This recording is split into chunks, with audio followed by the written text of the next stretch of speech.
ஆகவே இவருடைய ஆட்சி சரியில்லை, இவருடைய போலீஸ் சரியில்லை. இந்த அரசாங்கத்துக்கு மிகப்பெரிய அவமானம். வழக்கு போட்டிருக்கிறது. அந்த வழக்கு யார் மீது போட்டிருக்கிறது? தாழ்த்தப்பட்டவர்கள் மீது போட்டிருக்கிறது. தாழ்த்தப்பட்டவர்களுடைய குடிநீரிலே மலத்தை கலந்தார்கள் என்பது நம்புவதற்குரியதான். அவனும் குடிக்க போகின்ற தண்ணீர் அந்த ஒரு தண்ணீர் தான். திருமாவளவன் சொல்கிறார், சிபிஐ கோர்ட் அறிவித்து விடும், அவர்களுக்கு வழக்கு மாறிவிடும், அவர்கள் வேறு உண்மைகளை வெளிப்படுத்தி விடுவார்கள் என்று சொன்னால் உங்களுடைய அரசுக்கு உங்களோடு சேர்ந்திருக்கிற எங்களுக்கு எல்லாருக்கும் சிரமம் வரும். நீங்களே சிபிஐயிடம் ஒப்படைத்து விடுங்கள் என்று கடைசியாக ஸ்டாலின் முகத்தை காப்பாற்றுவதற்கு திருமாவளவன் முயற்சி செய்கிறார். இப்போ வேங்கவேல் மறுபடியும் சூடு பிடித்திருக்கிறது. 2 ஆண்டுகளாக ஓய்ந்து கிடந்தது. இவ்வளவு காலமும் அரசுக்கு உணர்ச்சி இல்லை. அவர்களுக்காக ஏற்பட்ட சொந்த கட்சியான திருமாவளவன் கட்சிக்கும் உசுப்பில்லை. இப்பொழுது உயர்நீதிமன்றம் இந்த வழக்கை எடுத்துக்கொண்டு விடுமோ, அது சிபிஐ அதிகாரிகளை நியமித்து விடுமோ என்கின்ற அச்சம் இப்பொழுது இருக்கிறது. பாஜக தலைவர் அண்ணாமலை கூட அந்த கேள்வி தான் எழுப்பி, இந்த சிபிஐ விசாரிக்கிறதுல உங்களுக்கு என்ன பிரச்சனை, ஏன் அதை தடுக்கிறீங்க?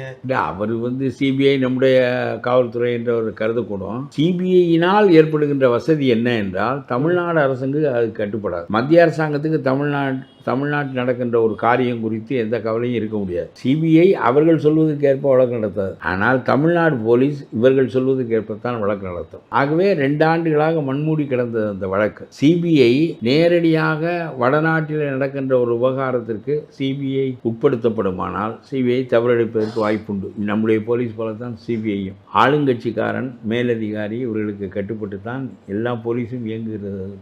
சட்டம் ஒழுங்கு போய்விடுவதற்கு மிகப்பெரிய காரணம் அதுதான். ஆனால் அதே சிபிஐ தமிழ்நாடு அரசாங்க விவகாரத்தில் இந்த ஊர் முதலமைச்சருக்கு இது கட்டுப்பட்டதில்லை என்கின்ற காரணத்தினாலே உண்மையை கொண்டு வர முடியும் என்று கோர்ட்டும் நம்புகிறது. அதனால்தான் சிபிஐ 3 பெண் போலீஸ் அதிகாரிகளை அண்ணா பல்கலைக்கழக கற்பழிப்பு வழக்குக்கு போட்டார். அதனால் வேங்கவேலிலும் உண்மையை கொண்டு வர முடியும். இப்பொழுது சிபிசிஐடி 2 ஆண்டுகளாக விசாரித்து கடைசியில் என்ன உண்மையை கண்டறிந்திருக்கிறார்கள் என்றால், தாழ்த்தப்பட்டவர்களுடைய குடிநீரில் மலத்தை கலந்தார்கள் என்று வழக்கு போட போகிறார்கள். 3 பேரும் தாழ்த்தப்பட்ட வகுப்பினர். அதான் 3 பேரும் தாழ்த்தப்பட்ட வகுப்பு சேர்ந்ததான் பண்ணியிருக்காங்க அப்படிங்கிற மாதிரி விஷயங்கள் வந்துச்சு. 2வது நிறைய ஆடியோ வெளியே வந்துச்சு, அவங்களுடைய பெயர்கள் வெளியே வந்துச்சு. ஏன்னா இன்னுமே கவர்மெண்ட் சார்பில் இவங்க தான் அப்படின்ட்டு எங்கேயுமே ஒரு வெளிப்படையான அறிவிப்பு இல்லை. அதுக்கு முன்னாடியே செய்திகளில் வர ஆரம்பிச்சிருச்சு. அரசு வழக்கு போட்டிருக்கிறது. அந்த வழக்கு யார் மீது போட்டிருக்கிறது? தாழ்த்தப்பட்டவர்கள் மீது போட்டிருக்கிறது. தாழ்த்தப்பட்டவர்களுடைய குடிநீரிலே மலத்தை கலந்தார்கள் என்பது நம்புவதற்குரியதா?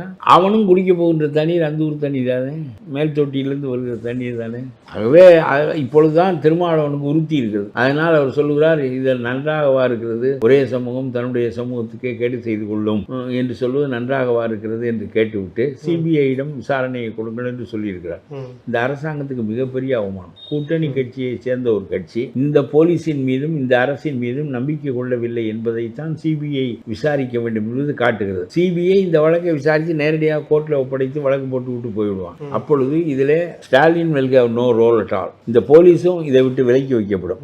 ஆகவே இவருடைய ஆட்சி சரியில்லை, இவருடைய போலீஸ் சரியில்லை, சட்டம் ஒழுங்கு சரியில்லை என்பதைத்தான் அது காட்டும். அதை முதலாவதாக கூட்டணி கட்சிக்காரர் சொல்லுகிறார் என்றால், அது இந்த அரசாங்கத்துக்கு ஃபர்ஸ்ட் கம்யூனிஸ்டும் அதை எதிர்க்காங்க.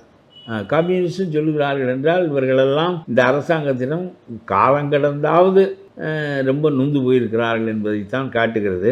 அதில் இன்னும் திருமாவளவனுக்கு அந்த ஒட்டுப்பத்து விடவில்லை. சௌரியமாக எல்லாம் தாட்டால் போட்டு சாப்பாடு போட்டு வச்சுருந்தாங்களே இந்த கூட்டணி கட்சிகளை எல்லாம். இல்லையே ரொம்ப சாப்பாடு அப்புறம் பிரச்சனை எல்லா கூட்டணி கட்சிகளுக்கும் அவர்கள் தானே. இந்த கட்சியே தனியாக யாரும் நடத்துவதில்லை. இப்பொழுது ஆளுங்கட்சியே நடத்தி விடுகிறது. எல்லா கட்சிகளுக்கும் சேர்த்து கூட்டணி கட்சிகளை நாசப்படுத்தி விட்டார்கள். அதனால தான் இன்னமும் இந்த விட்டுக்க தொட்டுக்க என்று நம்முடைய திருமாவளவன் சொல்கிறார், சிபிஐ கோர்ட் அறிவித்து விடும், அவர்களுக்கு வழக்கு மாறிவிடும், அவர்கள் வேறு உண்மைகளை வெளிப்படுத்தி விடுவார்கள் என்று சொன்னால் உங்களுடைய அரசுக்கு உங்களோடு சேர்ந்திருக்கிற எங்களுக்கு எல்லாருக்கும் சிரமம் வரும். நீங்களே சிபிஐயிடம் ஒப்படைத்து விடுங்கள் என்று கடைசியாக ஸ்டாலின் முகத்தை காப்பாற்றுவதற்கு திருமாவளவன் முயற்சி செய்கிறார். ஸ்டாலின் முகத்தை காப்பாற்றுவதற்கு திருமாவளவன் ரொம்ப கடைசி கட்டமாக இந்த கூட்டணியில் இருக்கிற நன்றிக்காக அது செய்த உபகாரங்களுக்கும் வசதிகளுக்குமாக கடைசியாக சொல்லியிருக்கிறார். அப்படின்னா பார்த்து கொள்ளுங்கள். ஆக மொத்தம் கூட்டணி கட்சிகளே சிபிஐ வேண்டும் என்று கேட்க ஆரம்பித்து விட்டன என்று சொன்னால் உங்களுடைய போலீஸ் தகுதி இல்லை என்று பொருள். உங்களுடைய போலீஸ் தகுதி இல்லை என்றால் உங்களுடைய ஆட்சி தகுதி இல்லை என்று பொருள். ஆகவே இத்தகைய மனநிலைக்கு இவர்கள் வந்துவிட்டால் பிறகு இந்த கூட்டணியில் இவர்கள் நீடிப்பார்களா என்று சொல்ல முடியாது.